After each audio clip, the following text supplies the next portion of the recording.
வணக்கம். இன்றைய முக்கிய செய்திகள். திருபுவனை சட்டமன்ற தொகுதிக்குட்பட்ட நல்லூர் அரசு தொடக்கப்பள்ளியில் ரூபாய் 24.25 லட்சம் செலவில் சுற்றி மதில் சுவர் அமைக்கும் பணியை அங்காளன் எம்எல்ஏ பூமி பூஜை செய்து தொடங்கி வைத்தார். புதுச்சேரி அரசு ஆதிதிராவிடர் சிறப்பு கூறு நிதியின் கீழ் திருபுவனை சட்டமன்ற தொகுதிக்குட்பட்ட நல்லூர் அரசு தொடக்கப்பள்ளிக்கு பொதுப்பணித்துறையின் மூலம் ரூபாய் 24.25 லட்சம் செலவில் பாதுகாப்பான சுற்று மதில் சுவர் அமைக்கும் பணிக்கான பூமி பூஜை விழா இன்று காலை நடந்தது. விழாவிற்கு திருபுவனை தொகுதி சட்டமன்ற உறுப்பினர் அங்காளன் தலைமையேற்று பூமி பூஜை செய்து பணியை தொடங்கி வைத்தார். நிகழ்ச்சியில் பொதுப்பணித்துறை கண்காணிப்பு பொறியாளர் சுந்தரமூர்த்தி, சிறப்பு கட்டிடம் 2வது கோட்ட செயற்பொறியாளர் பக்தவச்சலம், கல்வித்துறை முதன்மை கல்வி அலுவலர் ஆர். குலசேகரன், இளநிலை பொறியாளர் மணிமாறன், 5ஆம் வட்ட பள்ளி துணை ஆய்வாளர் புவியரசன், பள்ளி தலைமையாசிரியர் ரேவதி, தேசிய மக்கள் மன்ற திருபுவனை தொகுதி தலைவர் ரவிக்குமார், பொது செயலாளர் வடிவேல் மற்றும் நிர்வாகிகள், ஆசிரியர் பெருமக்கள் மற்றும் கிராம பொதுமக்கள் உட்பட பலர் கலந்து கொண்டனர். புதுச்சேரி அதிமுக மாநில செயலரின் சகோதரரான முன்னாள் எம்எல்ஏ பாஸ்கர் கட்சியிலிருந்து திடீரென்று இன்று விலகியுள்ளார். புதுவை மாநில அதிமுகவில் புரட்சி தலைவி ஜெயலலிதா பேரவை செயலாளராக இருந்தவர் பாஸ்கர். இவர் 2011, 2016 ஆண்டுகளில் புதுவை முதலியார்பேட்டை தொகுதியில் அதிமுக சார்பில் போட்டியிட்டு வெற்றி பெற்று எம்எல்ஏவாக இருந்தார். கடந்த சட்டப்பேரவை தேர்தலில் முதலியார்பேட்டை தொகுதியில் 3வது முறையாக அதிமுக சார்பில் போட்டியிட்ட பாஸ்கர் தோல்வியடைந்தார். இருப்பினும் அதிமுகவில் தொடர்ந்து பணியாற்றி வந்தார். இந்த நிலையில் திடீரென இன்று அதிமுகவின் அடிப்படை உறுப்பினர் பதவியிலிருந்து தான் விலகுவதாக முன்னாள் எம்எல்ஏ பாஸ்கர் அறிவித்துள்ளார். இது தொடர்பாக கட்சியின் பொதுச் செயலாளர் எடப்பாடி பழனிசாமிக்கு கடிதம் அனுப்பியுள்ளார். முன்னாள் எம்எல்ஏ பாஸ்கரின் அண்ணன் அன்பழகன் புதுவை மாநில அதிமுக செயலர் என்பது குறிப்பிடத்தக்கது. அரசின் பல்வேறு துறைகளில் காலியாக உள்ள இளநிலை எழுத்தர் மற்றும் ஓவியர் பணியிடங்களை நிரப்புவதற்கான அறிவிப்பு வெளியிடப்பட்டுள்ளது. புதுச்சேரி அரசு துறைகளில் ஏற்பட்டுள்ள 10,000 காலி பணியிடங்களில் தற்போதைய அரசு இதுவரை 2,800 பணியிடங்களை நிரப்பியுள்ளது. சட்டசபை தேர்தல் அறிவிப்பிற்கு முன் மேலும் 1000 பணியிடங்களை நிரப்பிட அரசு திட்டமிட்டுள்ளது. அதனையொட்டி கடந்த 16ஆம் தேதி 354 அரசு பணியிடங்களை புதுச்சேரி தேர்வு முகமை மூலம் ஒருங்கிணைந்த உயர்நிலை தேர்வு மூலம் நிரப்புவதற்கான அறிவிப்பு வெளியிடப்பட்டது. இப்பணிக்கு நேற்று முதல் ஆன்லைனில் விண்ணப்பிக்கும் பணி துவங்கியுள்ளது. இந்நிலையில் ஒருங்கிணைந்த தேர்வு முகமை மூலம் மேலும் 130 இளநிலை எழுத்தர் மற்றும் ஒரு ஓவியர் பணியிடங்களை நிரப்புவதற்கான அறிவிப்பு நேற்று மாலை வெளியிடப்பட்டுள்ளது. அரியாங்குப்பம் தொகுதியில் கட்டி முடிக்கப்பட்ட அங்கன்வாடி மையங்களை தொகுதி சட்டமன்ற உறுப்பினர் பாஸ்கர் என்கிற தட்சிணாமூர்த்தி திறந்து வைத்தார். புதுச்சேரி அரசு மகளிர் மற்றும் குழந்தைகள் மேம்பாட்டுத் துறையின் சார்பாக அரியாங்குப்பம் தொகுதியில் ரூபாய் 15,50,000 மதிப்பில் அங்கன்வாடி மையங்கள் மறுசீரமைப்பு செய்ய நிதி ஒதுக்கப்பட்டது. அதில் முருங்கப்பாக்கம், பள்ளத்தெரு, வில்லியனூர் ரோடு, காக்கையன்தோப்பு ஆகிய பகுதிகளில் உள்ள 3 அங்கன்வாடி மையங்கள் மறுசீரமைப்பு பணிகள் நடைபெற்றது. அந்த பணிகள் முடிவு பெற்ற நிலையில் திறப்பு விழா இன்று நடைபெற்றது. திறப்பு விழாவில் தலைமை விருந்தினராக தொகுதி சட்டமன்ற உறுப்பினர் பாஸ்கர் என்கிற தட்சிணாமூர்த்தி கலந்து கொண்டு கட்டிடத்தை திறந்து வைத்து பொதுமக்கள் பயன்பாட்டுக்கு அர்ப்பணித்தார். இந்த நிகழ்ச்சியில் மகளிர் மற்றும் குழந்தைகள் மேம்பாட்டுத்துறை இயக்குநர் முத்துமீனா, உதவி இயக்குநர் பாலாஜி, பொதுப்பணித்துறை வடக்கு கட்டிடம் மற்றும் சாலை பிரிவு செயற்பொறியாளர் வைத்தியநாதன், இளநிலை பொறியாளர் தேவேந்திரன், தொகுதி முக்கிய பிரமுகர்கள், பொதுமக்கள் உள்ளிட்ட பலர் கலந்து கொண்டனர். புதுச்சேரி காவல்துறையில் காவலர் பணியிடங்களுக்கு 9,928 விண்ணப்பங்கள் ஏற்கப்பட்டுள்ள நிலையில் டிசம்பர் மாதம் உடல் தகுதி தேர்வு நடத்த திட்டமிடப்பட்டுள்ளது. புதுச்சேரி காவல்துறையில் காலியாக உள்ள 148 காவலர் பணியிடங்களை நேரடி நியமனத்தின் மூலம் நிரப்புவதற்கான அறிவிப்பு கடந்த ஆகஸ்ட் 12ஆம் தேதி வெளியிடப்பட்டது.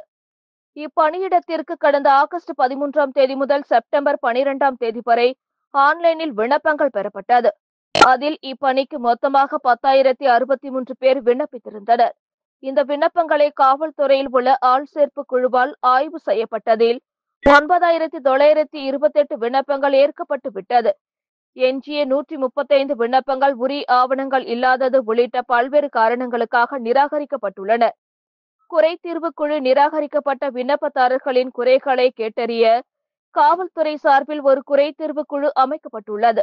ஏதேனும் குறைகள் இருப்பின் புதுச்சேரி காவல் தலைமையகத்தை அணுகலாம் என குறிப்பிடப்பட்டுள்ளது. இறுதி செய்யப்பட்ட விண்ணப்பதாரர்களுக்கு உடல் தகுதி மற்றும் உடல் திறன் தேர்வுகள் வரும் டிசம்பர் மாதம் 2வது வாரத்தில் நடத்திட உத்தேசிக்கப்பட்டுள்ளது.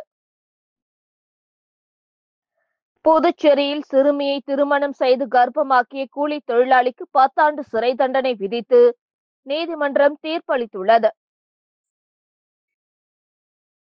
புதுச்சேரி ஆட்டுப்பட்டி அம்பேத்கர் நகரை சேர்ந்தவர் கூலி தொழிலாளி அசோக்.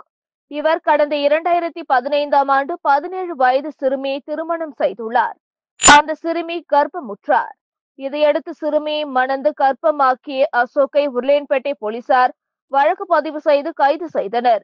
இந்த வழக்கு போக்சோ சிறப்பு நீதிமன்றத்தில் நடைபெற்றது. அரசு சிறப்பு வழக்கறிஞராக பச்சையப்பன் ஆஜரானார். இந்த வழக்கை விசாரித்த நீதிபதி சுமதி குற்றம் சாட்டப்பட்ட நபருக்கு 10 ஆண்டு சிறை தண்டனை மற்றும் ரூபாய் 20,000 அபராதம் விதித்து தீர்ப்பளித்தார். மேலும் பாதிக்கப்பட்ட பெண்ணுக்கு இழப்பீடாக ரூபாய் 4 லட்சம் வழங்க புதுவை அரசுக்கு உத்தரவிட்டார். வில்லியனூர் சிவகணபதி நகரில் ரூபாய் 95 லட்சம் மதிப்பில் வடிகால் வாய்க்கால் அமைக்கும் பணியினை எதிர்க்கட்சித் தலைவர் சிவா தொடங்கி வைத்தார். வில்லியனூர் சட்டமன்ற தொகுதிக்குட்பட்ட சிவகணபதி நகரில் உள்ள சன்னதிக்கால் கிளை வாய்க்கால் மெயின் ரோட்டில் உள்ள விநாயகர் கோவில் அருகிலிருந்து விழுப்புரம் புதுச்சேரி தேசிய நெடுஞ்சாலை வரை வடிகால் கட்டுமான பணிக்கு 94,83,639 ரூபாய் நிதி ஒதுக்கீடு செய்யப்பட்டு பொதுப்பணித்துறை நீர்ப்பாசன கோட்டம் மூலம் மேற்கொள்ளப்பட உள்ள பணிக்கான பூமி பூஜை நிகழ்ச்சி சிவகணபதி நகரில் நடைபெற்றது. இதில் தொகுதி சட்டமன்ற உறுப்பினரும் எதிர்க்கட்சி தலைவருமான சிவா கலந்து கொண்டு புதிய வடிகால் வாய்க்கால் அமைக்கும் பணியை பூஜை செய்து தொடங்கி வைத்தார்.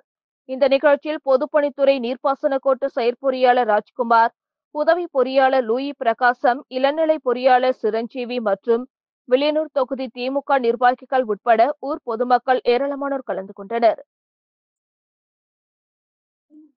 கல்லூரி மாணவர்களிடம் கமிஷன் பேசி அவர்களது சிம் கார்டுகள் மற்றும் வங்கி கணக்குகளை பெற்று அதன் மூலம் நாடு முழுவதும் ரூபாய் 90 கோடிக்கு மேல் ஆன்லைன் மோசடி செய்த கும்பலை சேர்ந்த 7 பேரை புதுச்சேரி சைபர் கிரைம் போலீசார் அதிரடியாக கைது செய்துள்ளனர்.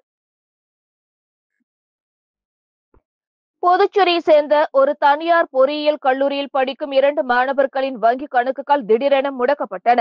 அதில் சுமார் ரூபாய் 6,000 பணம் இருந்த நிலையில் அதனை மீட்டு தருமாறு கோரி அந்த மாணவர்கள் புதுச்சேரி சைபர் கிரைம் போலீசாரிடம் புகார் அளித்தனர். விசாரணையில் அந்த மாணவர்களின் வங்கி கணக்குகள் மேற்கு வங்கம், குஜராத் மாநிலங்களில் முடக்கி வைக்கப்பட்டிருந்தது தெரிய வந்தது. போலீசார் நடத்திய விசாரணையில் அதிர்ச்சிகரமான தகவல் வெளியானது. அதே கல்லூரியில் படிக்கும் கடலூர் மாவட்டத்தை சேர்ந்த ஹரிஷ் என்பவரிடம் அந்த 2 மாணவர்களும் தங்களது வங்கி கணக்கு, காசோலை மற்றும் சிம் கார்டை ரூபாய் 2,500க்கு விற்றது தெரிய வந்தது. ஹரிஷை பிடித்து விசாரித்த போது அவர் புதுச்சேரி மற்றும் தமிழ்நாட்டை சேர்ந்த 20க்கும் மேற்பட்ட மாணவர்களின் வங்கி கணக்கு, சிம் கார்டு, ஏடிஎம் கார்டுகள், காசோலைகள் ஆகியவற்றை லாஸ்பேட்டையை சேர்ந்த கோவிந்தராஜ், கணேசன் ஆகியோரிடம் கமிஷனுக்கு விற்றது தெரிய வந்தது. இந்த கும்பல் ஆன்லைன் முதலீட்டில் அதிக பணம் சம்பாதிக்கலாம் அல்லது வீட்டிலிருந்தே பகுதி நேர வேலை செய்யலாம் என்று கூறி பலரையும் நம்ப வைத்து அவர்களிடமிருந்து மோசடியாக கோடிக்கணக்கில் பணத்தை பெற்றுள்ளது. மோசடி பணத்தை இந்த கும்பல் மாணவர்களின் வங்கி கணக்குகளில் வரவு வைத்துள்ளது. பின் கோவிந்தராஜ், கணேசன் இருவரும் அந்த பணத்தை கிரிப்டோ கரன்சிகளாக மாற்றி சுவிட்சர்லாந்து, அயர்லாந்து, துபாய், சீனா உள்ளிட்ட வெளிநாடுகளுக்கு அனுப்பி மோசடியில் ஈடுபட்டுள்ளனர். இந்த மோசடி மூலம் இந்தியா முழுவதும் ரூபாய் 90 கோடிக்கு மேல் பணம் சுருட்டப்பட்டுள்ளது. இது தொடர்பாக இதுவரை 89 புகார்கள் பதிவு செய்யப்பட்டுள்ளன. சர்வதேச ஆன்லைன் மோசடி கும்பலுடன் இவர்களுக்கு தொடர்பு இருப்பது விசாரணையில் தெரிய வந்தது. இந்த மோசடியில் தொடர்பில் இருந்த புதுச்சேரி, கடலூர், கள்ளக்குறிச்சி, சென்னை, அண்ணா நகரை சேர்ந்த தாமஸ் உட்பட மொத்தம் 7 பேரை சைபர் கிரைம் போலீசார் அதிரடியாக கைது செய்தனர். ரூபாய் 5 லட்சம் ரொக்கப்பணம், 250க்கும் மேற்பட்ட வங்கி கணக்கு ஆவணங்கள், 92 ஏடிஎம் கிரெடிட் கார்டுகள், 2 மடிக்கணினிகள், 2 லேப்டாப், 12 ஸ்கேனர்கள் மற்றும் கார் ஆகியவை பறிமுதல் செய்யப்பட்டன. கைது செய்யப்பட்ட 7 பேரும் புதுச்சேரி நீதிமன்றத்தில் ஆஜர்படுத்தப்பட்டு காலாப்பட்டு மத்திய சிறையில் அடைக்கப்பட்டனர். குடிசை மாற்று வாரியம் மூலம் செயல்படுத்த வேண்டிய திட்டங்களை செயல்படுத்தாத அதிகாரிகளை கண்டித்து சுயேட்சை எம்எல்ஏ நேரு தலைமையில் தொகுதி மக்கள் குடிசை மாற்று வாரிய அதிகாரியை முற்றுகையிட்டு போராட்டத்தில் ஈடுபட்டதால் பரபரப்பு ஏற்பட்டது. புதுச்சேரி அரசு குடிசை மாற்று வாரியம் மூலம் வீடு கட்ட மானிய உதவித்தொகை, சாலையோர மக்களுக்கு அடுக்குமாடி குடியிருப்பு உள்ளிட்ட பல்வேறு நலத்திட்டங்கள் செயல்படுத்தப்பட்டு வருகிறது. இந்நிலையில் உருளையன்பேட்டை தொகுதியை சேர்ந்த மக்களுக்கு வீடு கட்ட மானிய தொகை வழங்காததை கண்டித்தும், சாலையோரத்தில் வசிக்கும் மக்களுக்கு லேம்பர்ட் சரவண நகரில் உள்ள அடுக்குமாடி குடியிருப்பில் வீடு ஒதுக்காததை கண்டித்தும் சுயேட்சை எம்எல்ஏ நேரு தலைமையில் தொகுதி மக்கள் குடிசை மாற்று வாரியத்தை முற்றுகையிட்டு போராட்டத்தில் ஈடுபட்டனர். அப்பொழுது எம்எல்ஏ நேரு அதிகாரியிடம் கடும் வாக்குவாதத்தில் ஈடுபட்டதால் பரபரப்பு ஏற்பட்டது. இன்னும் 1 மாதத்திற்குள் மானிய தொகையை வழங்காவிட்டால் தொடர் போராட்டத்தில் ஈடுபடுவோம் என எம்எல்ஏ எச்சரிக்கை விடுத்தார். இத்துடன் செய்திகள் நிறைவடைந்தன. வணக்கம்.